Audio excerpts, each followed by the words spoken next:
October 1st is a day for joy and celebration for us Nigerians. Whatever the circumstances we find ourselves in, because it is the day 55 years ago we liberated ourselves from the shackles of colonialism and began our long march to nationhood and to greatness. No temporary problems or personal challenges should stop us from honoring this day. Let us remind ourselves of the gifts God has given us. Our Creator has bequeathed to us numbers. Nigeria is the 9th most populated country on the planet. We have, in addition, arable land, water, forests, oil and gas, coastline, solid minerals. We have all the attributes of a great nation. We are not there yet because the one important commodity we have been unable to exploit to the fullest is unity of purpose. This would have enabled us to achieve not only more orderly political evolution and integration, but also continuity and economic progress. Countries far less endowed have made greater economic progress by greater coherence and unity of purpose. Nonetheless, that we have remained together is an achievement we should all appreciate and try to consolidate. We have witnessed this year a sea change in our democratic development. The fact that an opposition party replaced an entrenched government in a free and fair elections is indicative of the deeper roots of our democratic system. Whatever one's views are, Nigerians must thank former President Jonathan for not digging in the face of defeat and thereby saving the country untold consequences. As I said in my inaugural speech, I bear no ill will against anyone on past events. Nobody should fear anything from me. We are not after anyone. People should only fear the consequences of their actions. I hereby invite everyone, whatever his or her political view, to join me in working for the nation. My countrymen and women, every new government inherits problems. Ours was no different. But what Nigerians want are solutions, quick solutions, not a recitation of problems inherited.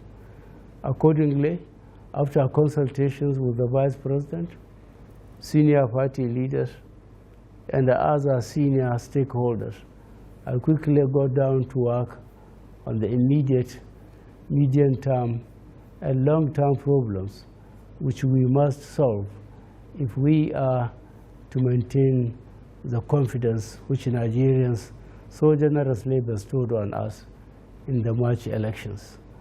And since then, as you know, I toured the neighboring countries, marshaled a coalition of armed forces of the 5 nations to confront and defeat Boko Haram. I met also the G7 leaders and other friendly presidents in an attempt to build an international coalition against Boko Haram. Our gallant armed forces, under new leadership, have taken the battle to the insurgents and severely weakened their logistical and infrastructural capabilities. Boko Haram are being scattered and are on the run. That they are resorting to shameless attacks on soft targets such as IDP camps is indicative of their cowardice and desperation. I have instructed security and local authorities to tighten vigilance in vulnerable places. On power, government officials have held series of long sessions over several weeks about the best way to improve the nation's power supply in the safest and most cost-effective way. In the meantime, improvements in the power situation is moderately encouraging. By the same token, supply of petrol and kerosene to the public has improved throughout the country. All the early signs are that within months, the whole country would begin to feel a change for the better. Numerous steps have been taken to sanitize NNPC and improve its operations so that the inefficiency and corruption could be reduced to a minimum. Those of our refineries which can be serviced and brought back into partial production would be enabled to resume operations so that the whole sausage business of exporting crude and importing finished products in dubious transactions could be stopped. In addition to NNPC, I have ordered for a complete audit of our other revenue-generating agencies, mainly CBN, Federal Inland Revenue Service, Customs, NCC, for better service delivery to the nation. Prudent housekeeping is needed now more than ever in view of the sharp decline in world market oil prices. It is a challenge we have to face squarely. But what counts is not so much what accrues, but how we manage our resources. That is important. We have seen in the last few years how huge resources were mismanaged, squandered, and wasted. The new APC government is embarking on a clean-up, introducing prudence and probity in public financing. At an early stage, the federal government addressed the issue of salary arrears in many states, a situation capable of degenerating into social unrest.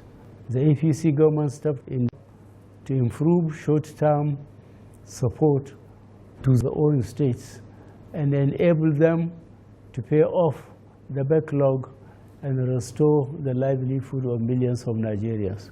Fellow Nigerians, there have been a lot of anxiety and impatience over the apparent delay in announcement of ministers. There is no cause to be anxious. Our government set out to do things methodically and properly. We received the handover notes from the outgoing government only 4 days before taking over.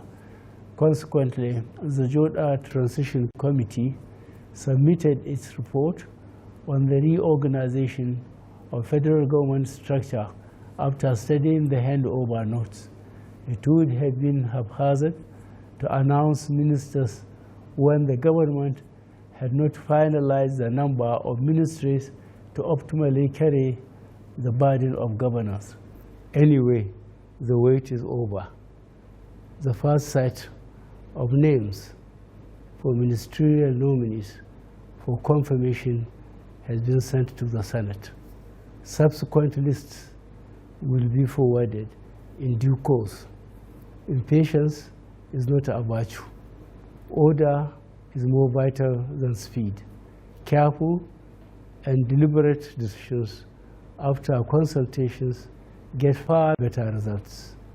And better results for our country is what the APC government for change is all about. I would like to end my address this morning on our agenda for change. Change does not just happen. You and I and all of us must appreciate that we all have our part to play if we want to bring change about. We must change our lawless habits, our attitude to public office, and public trust. We must change our unruly behavior in schools, hospitals, marketplaces, motor parks, on the roads, in homes and offices. To bring about change, we must change ourselves by being law-abiding citizens. Happy independence celebrations. Long live the Federal Republic of Nigeria. God bless you all.